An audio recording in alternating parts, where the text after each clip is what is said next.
Hello and welcome to episode 270 of Growth Marketing Toolbox. I'm your host, Nicholas Scalise, and today I'm joined by Kasim Aslam. Kasim is the founder and CEO of Solutions 8, one of the world's top-ranked Google Ads agencies. He's the traffic coach for digitalmarketer.com's elite coaching program, was hand-selected by Ryan Deiss to help create Digital Marketer's new paid traffic certification, and is the host or the co-host of one of my very favorite podcasts, Perpetual Traffic, one of the top marketing podcasts in the world. Kasim, thank you so much for joining me on the podcast. How's everything going? Nicholas, thanks for having me. I'm living the dream. Awesome. Well, I am looking forward to this. As we were talking before the show, before we started recording, a big fan of Perpetual Traffic. It's probably one of the only podcasts that I consistently listen to that's a marketing podcast. And you had some very insightful stuff around Performance Max. That's what we're going to be focusing on. We're going to link to some of those episodes that you did on Perpetual Traffic that relate to Performance Max. But before we get into Performance Max and what all that is, why don't you just start out by telling us more about what you do and anything I didn't cover in that intro? Yeah, I'm a professional failure is the way I like to contextualize it, because that's what marketing is. Marketing is failing forward. 98% of all online ads fail. And I think that people who get comfortable with that failure and they don't mind steeping in it, like at a low simmer. They make the best marketers. Yeah. Those are the best marketers. Exactly right. You just have to have like no ego or self-esteem. Exactly. So that's what makes me good at Google Ads. There you go. You test it. It's never a failure as long as you're learning. That's what I always say when it comes to A/B testing. Yeah, I tell my children, I say, when do you lose? And they say, I never lose. I either win or I learn. There you go. And that's maybe a more positive way to position that. Yeah, absolutely. So how long have you been doing this? How did you get into this constant state of marketing failure? I failed at other things. Yeah, I had a software house for a while, and I was building banking software for the bank that brought down Lehman Brothers. Oh. So if you've seen The Big Short, I was in the bank that brought down Bank Failure Friday. FDIC pulls in with their big black SUVs, starts kicking down doors, and then my whole entrepreneurial world from that was the domino that dropped and took everything down, and I needed to reinvent myself, and I found digital marketing and then Google Ads. So it's a big change to go from banking software to digital marketing. Dude, the thing about it is I wasn't building the software, I was brokering it. So I had software houses offshore. So I'd go sell the software and they'd pay me, and then I'd pay somebody to build it. Wow. It was nerve-wracking because I didn't know, I'm like, I don't know if this is good or bad. I'm going to hand it to these people and hope that they can interpret it. So it was rather disingenuous, actually, as far as an entrepreneurial endeavor is concerned. I was 20 years old. Wow. I don't know what the hell is. I knew I wanted to be an actor. So I wanted something I could do from anywhere. And I created this it was called KPO Global, Knowledge Process Outsourcing. Because I read a magazine, an entrepreneur, that said KPO Global or KPO was going to be like the next buzzword. So I went and got the domain. Yeah. So yeah, that was the beginning. That was the genesis. That was the beginning. And then that led to you founding Solutions 8, which, as I mentioned, it's one of the world's top ranked Google Ads agencies. Give our listeners an idea of what you do there and the type of volume you're working with. Because obviously, your stuff. Like I talk to a lot of marketers.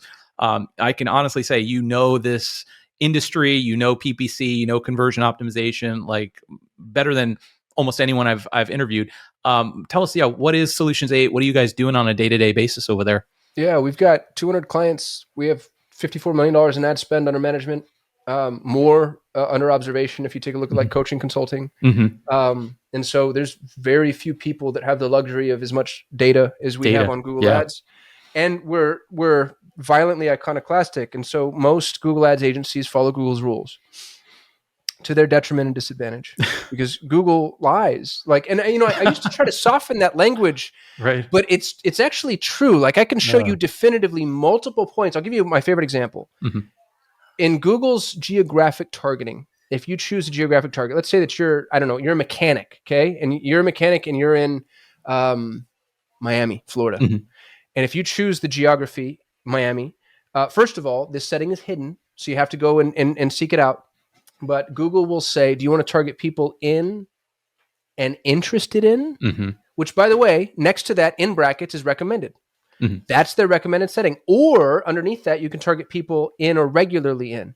Now, if you target people in or interested in Miami, how many freaking people on the planet are interested in Miami, Florida? Interested. It's one of the what most does that mean? interesting places in the world. Right. And this is true across the board. And yet here's Google saying our recommended setting is people in or interested in. I had the highest performing real estate investment campaign for 7 years. And one of the very few levers that I had that other people weren't weren't paying attention to was that one. And that was one of the things that set us apart massively. And it's because if you were trying to do, fix and flips in San Francisco and you had the wrong setting there, you were genning up leads from all over the world. And these are leads that, you get a $500 per click. So one mistake like that is, massively destroys your budget. And Google, that misinformation is pervasive across the entire Google ecosystem. So if you're listening to Google's education and training, it's a false start. You're going to fail right out of the gate. And that's been true for everything, for DSA, for Smart Shopping, for Performance Max now.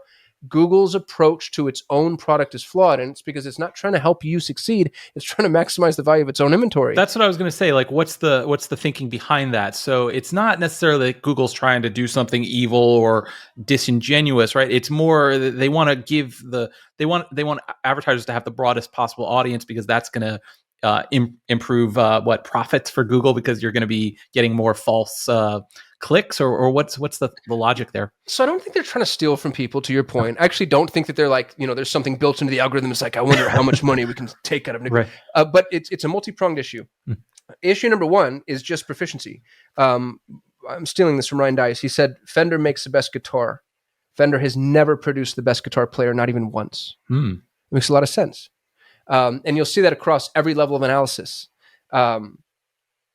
So Google's ability to produce an advertising mechanism and then Google's ability to use that mechanism, those are two entirely different skill sets. So take that, put it on a shelf, and then traverse it to interest. It would be impossible, and I mean this technically speaking, and I'd love for somebody who knows software engineering really well to challenge me on this, because I'd like to learn if I'm wrong. It would be impossible for Google to build a machine learning driven marketing mechanism in any other way except to maximize the value of the advertisers for Google. Here's what I mean. Let's say you have 5 people that are all bidding for the same audience. And we'll go back to our mechanic in Miami. There's 5 mechanics in Miami, Florida. A hierarchical structure would dictate that one mechanic ends up, it's the Pareto distribution. It's 20% of your advertisers get 80% of the results. Yep. But that puts Google at a massive disadvantage, because what that means is the 20% that are share, or the 80% of the advertisers sharing 20% of the results, they're going to fall off. They're going to be less efficient. They're going to spend less, et cetera. So Google doesn't want a meritocratic distribution. What they want is they want the closest thing to digital communism you could get to. They want it evenly dispersed according to the advertiser's spend and then capacity. And so what they want is they want all 5 of them spending the absolute most they'd be willing to spend up until the point of their, potential cancellation, which means failure. Yeah. Which means, from each according to his ability to each according to his need in a digital sense. And so what Google has done is they've built, I just talked about this actually on an episode of Perpetual Traffic that's airing soon. Google has spend thresholds. Yeah. That are arbitrary. People think Google's an auction. Google's not an auction, because if you're the only person bidding in that auction, you could still have an expensive CPC, because Google knows how much you make, what you're willing to spend, what the lifetime value of that customer is. They're setting the prices. Yeah. So it's the ultimate system of price fixing. So again, that you have a marketing mechanism where they're not trying, they want you to be successful, but only because it's a byproduct of their own maximization of their inventory. So yes, they want you to be successful, but they don't want you to be the most successful that you can be. As a matter of fact, that works against their best interest. They want you to be successful within the microcosm that is their maximization of their inventory. And when it's really weird when you think about it, that you are their inventory. So I realize I got way too philosophical. That's pretty deep. But that's the problem, right? That's the problem is, dude, you go to Google and say, here's how much I'm willing to spend, not just in total, but also, per click, per client, whatever. And here's what gets crazy. Here's how much I make. Google knows what you're willing to spend all the way up to your limits, what you make on what you're willing to spend, and what your competitors are willing to spend, what they make, and the available traffic. So just play a 10-year-old kid for a minute, building his or her own little auction, with your, like, nobody could have all that information and not cheat. There's not a human on the planet that is good enough, that has enough Jesus in their heart to not take that and just I'm just going to just tilt this a little bit in my favor. I'm just going to gerrymander the lines here. It's impossible. So it's not that they're bad people. It's that they're people. But they've been able to do this at scale to the tune of billions of dollars. And when you're running Google Ads, it's you versus Google. Yeah. But, the interesting thing is, if we were to stop the interview here, it sounds like you're very anti-Google, but it's nothing further from the truth, right? You Your whole business is based on Google Ads. You're a huge Stockholm syndrome, proponent. Nicholas. Yeah, I know, right? It's interesting. You're a huge proponent of Performance Max, which we're going to talk about. Yeah, tell us how is that you hold these views of like, okay, Google's doing all these things, which I totally agree with. There's some interesting mechanics going on there, but at the same time, you do see this as a very valuable mechanism for businesses when done right. There's something I've heard said about fathers. A father is both a protector and a judge. And if you get far enough along the lines of a lifetime, it shifts from protector to judge. And so there's these dual roles that are held by a father that are like, one of them is, if you don't have it, you might die. And then the other one is, if it's too heavy-handed, you might die. Like, so they're extreme. And that role, no matter what, occupies both of those archetypes. Google is the same. And I'm not saying Google's a father. What I'm saying is there are these two sides to this coin, to where Google, dude, if you think about what Google has accomplished, it's a miracle. It is. You have the knowledge graph of the world distilled at the push of a button. It's unbelievable. Like, all that data. Yeah. Oh, and it's God. not just that, it's all the other data that you allude to in your podcast episode, which we're going to put in the comments, because I got goosebumps the first time I listened to it, because it's like, when you start thinking about, the fact that Google knows where you're driving, where you're located, what emails you're sending, what attachments are in those emails, like everything. It's beyond just the knowledge graph. It's every piece of information in your whole life. And it's unbelievable. It's unbelievable. Yeah. What Google has accomplished is unbelievable. And what they've given us, the ability to learn, dude, I mean, imagine pre-Google trying to figure anything out.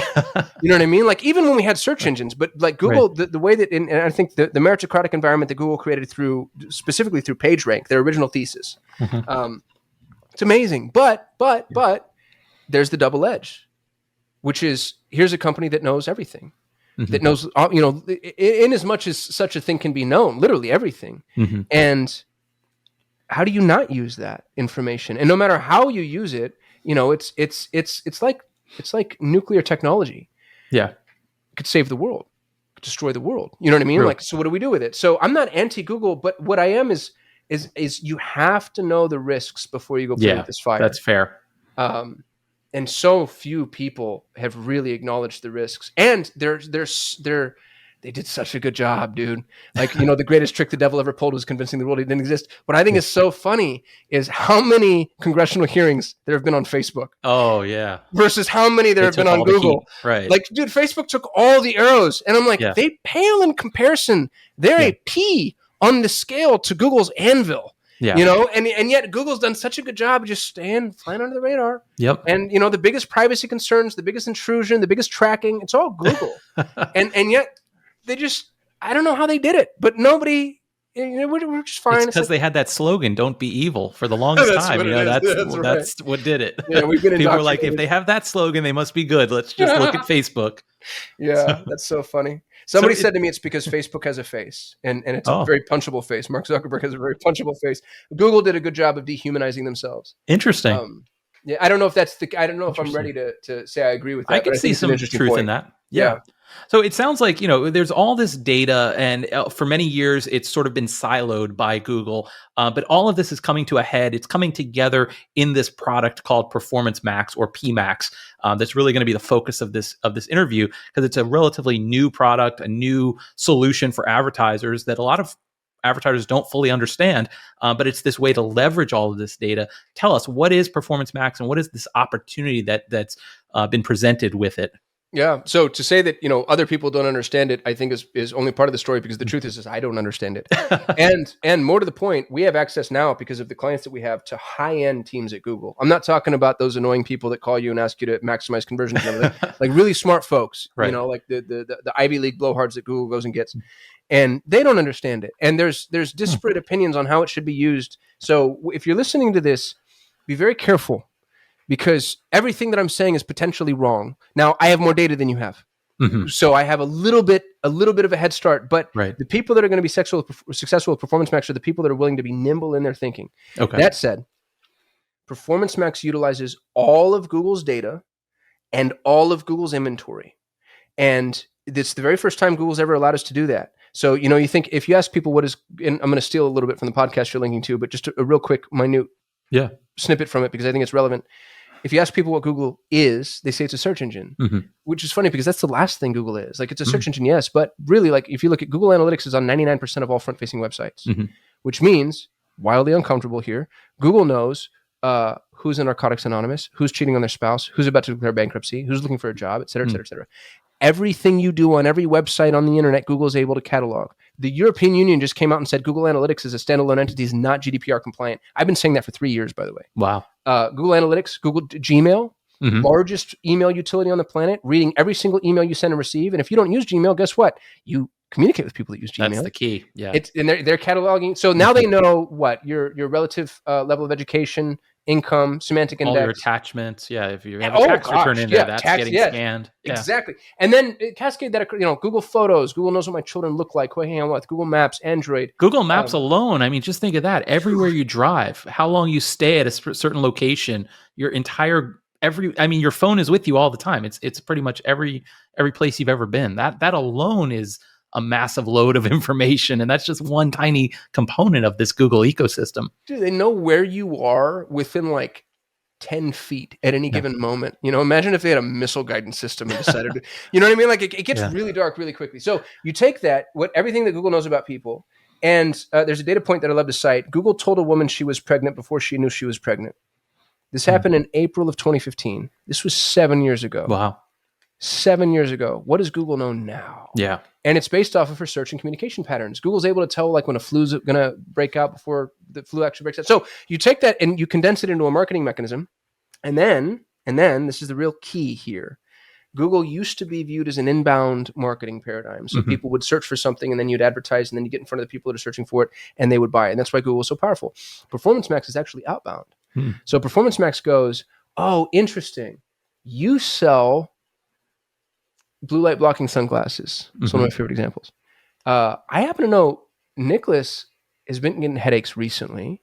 He's in this age, in this socioeconomic bracket. He works in the digital realm. He spends a lot of time online. Yeah, I'm willing to bet I could sell this cat blue light blocking sunglasses. And so all of a sudden, it goes full funnel. And instead of ads, you start seeing education, articles, blogs, videos about not even the company, but about blue light blocking sunglasses. And Google's going to warm up an audience for you and then drag that audience down from the top of the funnel to the bottom of the funnel until they buy. Here's what's crazy. Wow. It sounds like science fiction. It sounds like the future. I'm seeing it work now. I'm seeing it work now.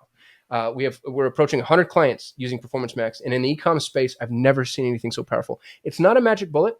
If you're low margin or in a saturated industry, there's a lot. If you're low SKU, low AOV, there's a lot of reasons this won't work. What if your lead gen? Is it primarily e-com right now for Performance Max? So lead gen is hard because of the faux traffic problem. Yeah, the click farm traffic. Yeah, we saw a massive with e-com. The nice thing about e-com is the gate it's difficult to spoof. The gate is a purchase. A purchase, yeah. Yeah, so Google can figure out like, oh, Nicholas purchased. Who else looks like Nicholas? Google has 72 million demographic and psychographic profiling factors. So it's going to use all those factors to find all the people that look just like Nicholas and then put them on a timeline as to when they'd be ready to buy. Let's say you bought something, but you bought it because you were just invited to a wedding. Your wife had a baby 6 months ago.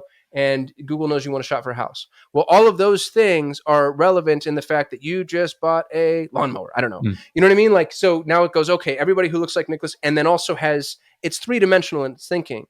So with e-com, selling something has a gate that's difficult to hurdle. With lead gen, what we've seen is Performance Max makes it rain leads. The first time I ran Performance Max for Solutions 8, dude, I thought it was over. I was like, oh, I'm retiring. Wow. We got, in a matter of hours, we were in the hundreds of leads. And they looked super legit, like real name, real email, real phone number. But then all of a sudden, it was like the sales guys were like, either they're not answering, or when they answer, they don't remember filling out the form. Interesting. Or, it was weird. And so what we found and what we think, and I have no way to prove this. This is the guess, but we think that the Google Display Network is fraught with massive amounts of fraudulent traffic.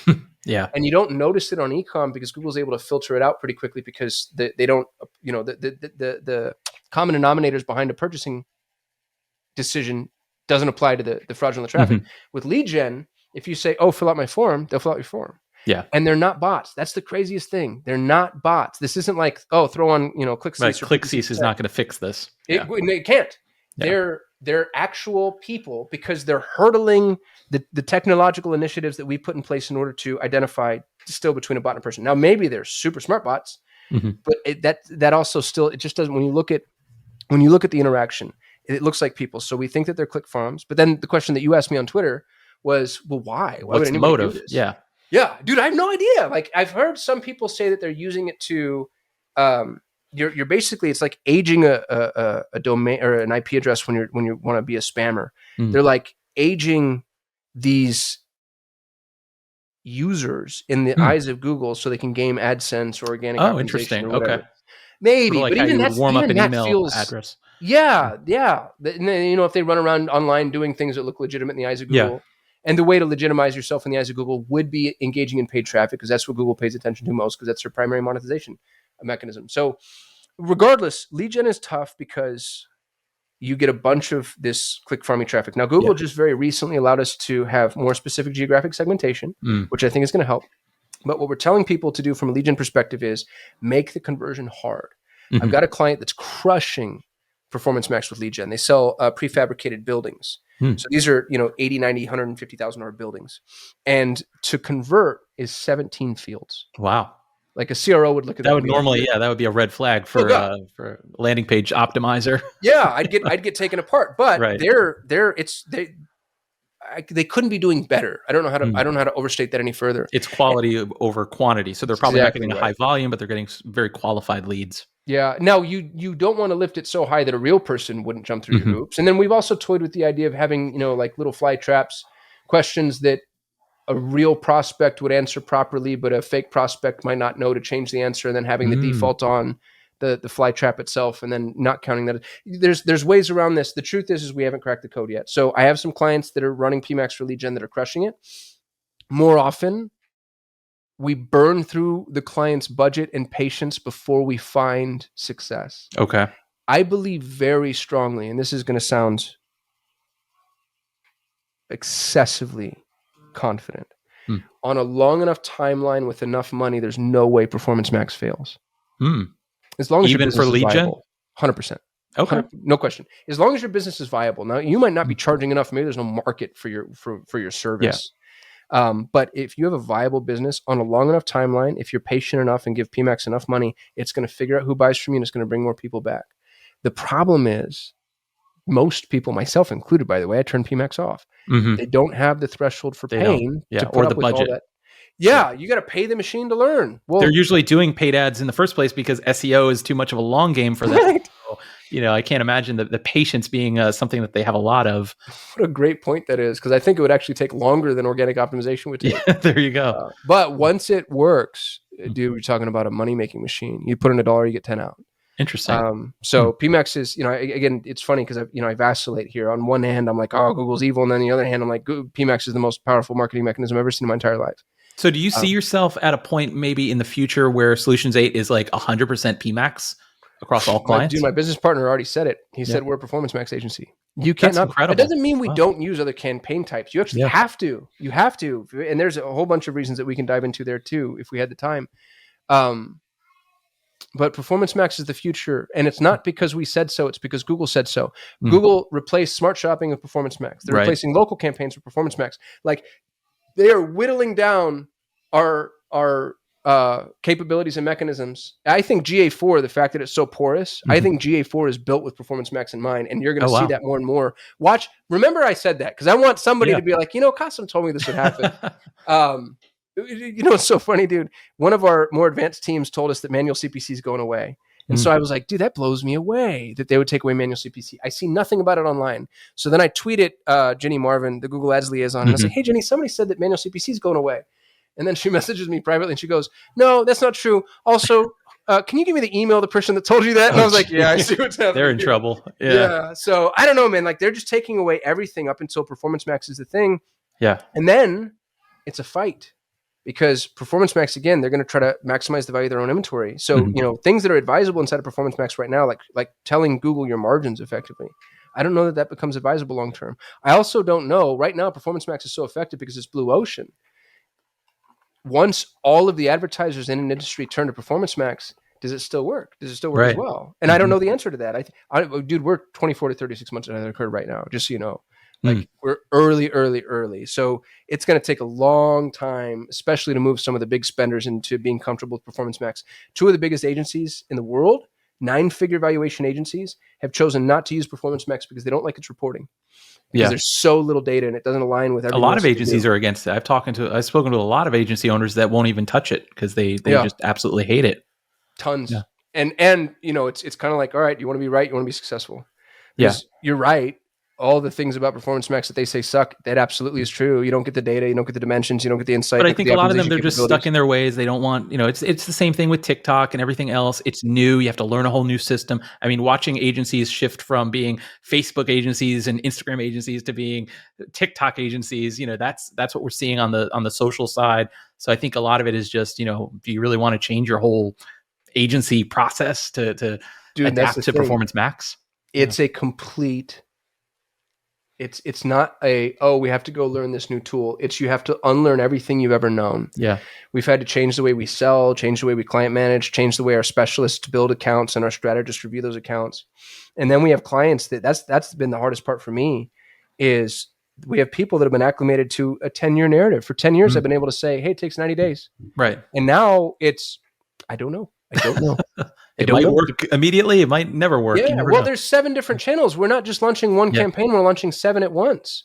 So, the spend thresholds are higher and the time it takes the machine to learn is longer. And, it really depends on your industry. If you're there are some industries that are so behind the time that we turn it on and it's off like a shot because Google goes, I know exactly who to sell to and nobody else is advertising here. And then there are some where I feel like we're stopping 3 feet from gold because it feels like you're getting there, but you're just not quite reaching the threshold and the client finally pulls the plug. And I don't know, man, it's a little frustrating. So it's, like all things new, it's painful. Yeah. But the people that are willing to stare it down, I think are going to be really successful. So do you recommend that everyone at least test it, or for folks listening to this who are interested because now they're hearing about Performance Max maybe for the first time, but they don't want to go all in? What's the thought process that you would recommend that they go through to at least consider if this is a viable option for their campaigns? I've got a step-by-step SOP that I've published to both YouTube and Twitter that's free. So make sure you look at that SOP because the thing about Performance Max, all other Google ad campaign types needed pretty heavy intervention,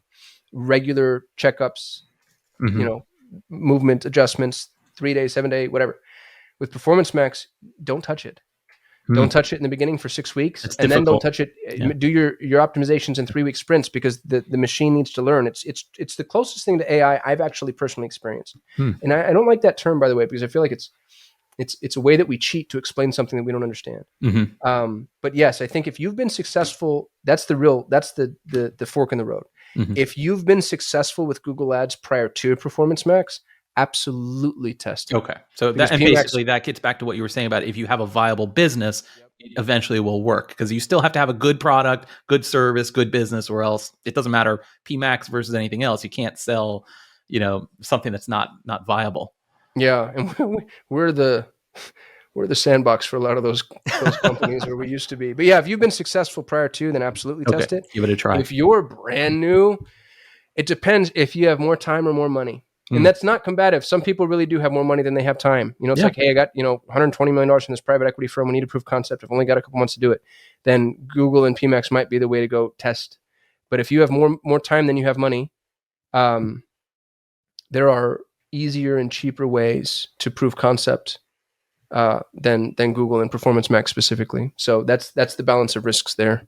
Interesting. Now, is it true that with PMax creative, like the actual assets, landing pages, ad copy, ad images, videos, that type of thing, is that much more important than the more traditional Google campaigns? I thought so. That's what we were telling people, Nicholas, is, creative is going to be the epicenter of Performance Max. We're going to have to become a creative agency. Here's what's nuts. Google is developing the creative automatically in-app, and it's outperforming all the creative that we create. Jeez. It's terrifying. How is that even possible? So I have a theory, and it has more to do with permeation and distribution than it does with anything else. The example I'll give you, we have a client that sells a certain type of clothing, and they had phenomenal videos created, like truly amazing. And then Google created videos in-app using the images, and then they look like old school PowerPoint presentations.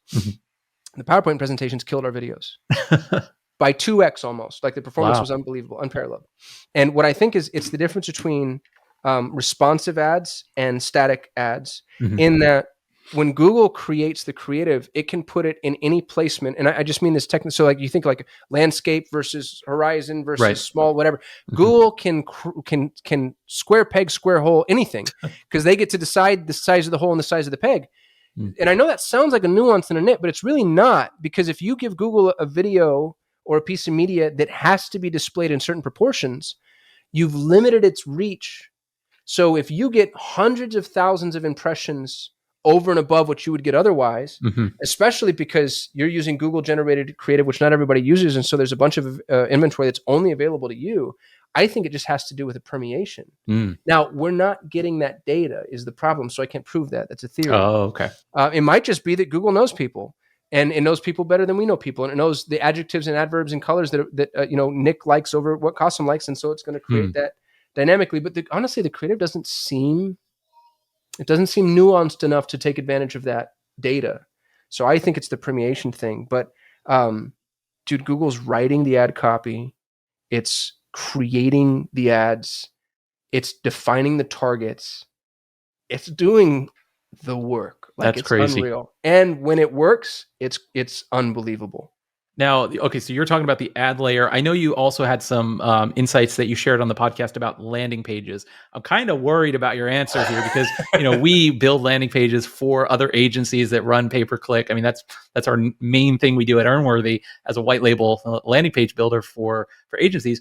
Like, is businesses like that going to be outdated because Google's just going to send traffic to a page that they create on their own, or whatever page they think is best for that visit based on the website, the main website? Or how should we think about landing pages in a Performance Max world? So landing pages are always going to be necessary because the traffic has to land somewhere. Where I would caution people is the overuse of squeeze pages. Okay. So it's kind of WordPress versus ClickFunnels. Google likes a robust sitemap. They like multi pages per session. Navigation, and when I say Google like, I really mean people prefer that. You'll notice, and if you ever look at like Hotjar, Lucky Orange, when somebody lands on a squeeze page, and this has become more pervasive and anecdotally more pervasive in my opinion, where they'll back out and go to the main URL, or they want to see like what the whole business looks like, and it takes multiple touches, multiple views, multiple engagements before somebody's ready to buy. So squeeze pages were really helpful in the click to purchase paradigm, which is very Facebook. But it's Facebook 2012. People click and then they buy. Well, now it takes 500 touches before somebody buys. And so you have to be in front of them 500 times. And so Performance Max has something called final URL expansion, which says Google chooses where to send the customer based off of what they think the customer needs to know. So in the case of blue light blocking sunglasses, if you don't know what blue light blocking sunglasses are, I'm not going to send you to my buy now landing page. I'm going to send you to the page that explains what they are and why they're important. And then maybe a case study on a guy that was about to get, lose his eyesight, but blue light, you know what I mean? And then it's so like case study testimonial, the type of thing that drags you down to the top of the funnel. So I, as a rule, tell clients to always leave final URL expansion on, excluding URLs that are detrimental to conversion. And those become obvious as you start to run Performance Max. So I think landing pages are actually going to become more important with final URL expansion because you're going to need more of them. But the paradigm changes. It's not because right now we just build landing pages for the purchase. That's all we build it for. You're going to have landing pages for every single sequence, every step in the funnel. And you're going to, landing pages are often treated as a standalone funnel. Right. They're even called funnels. Yep. That's no longer going to be the case. The funnel exists in the customer's mind. The landing pages are built to serve the funnel. And so that's another paradigm shift that I think we're going to be dragged along kicking and screaming. Yeah, because I mean, I'm sure you've seen it with your clients. A lot of clients, they have a really bad website. And so that's why you build a landing page, is because it's easy to get a good conversion optimized page up and running quickly. It's independent from the main site. It's usually on a subdomain, something like that. But it sounds like what may have to happen in a Performance Max world is you really do have to just put in the effort and do more of like a conversion optimization on the initial website, because everything is already linked together, and use the same best practices to optimize their website rather than just build these standalone pages. That's exactly right. I think that the amount of time, effort, and energy people need to put on every single individual web page is what they're currently putting on their well-optimized landing pages. Landing page, yeah. People phone in their website. It's shocking to me sometimes. They phone it in and then they build a landing page, and I'm like, well, just do the work on the site. Yep. And then the site becomes a landing page. Yeah.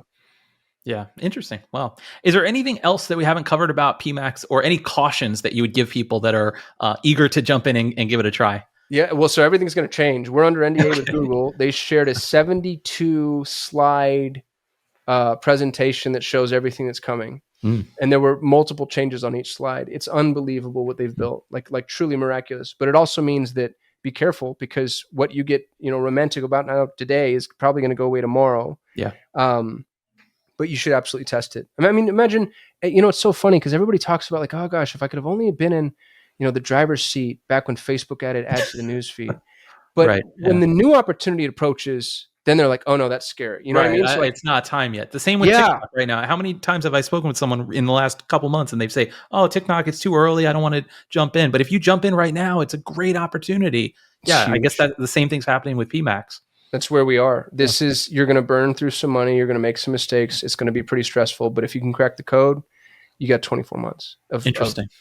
Just unencumbered. It's a category kingmaker without question. Yeah. And I think you're going to see more agencies suffer than anything else, because the agency's ability to justify their existence is a narrative change. Right. So many agencies rely on things like change history.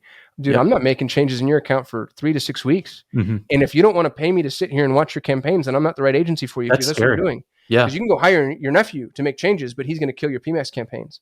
So, so often clients aren't paying us to press buttons. They're paying us to know what buttons not to press.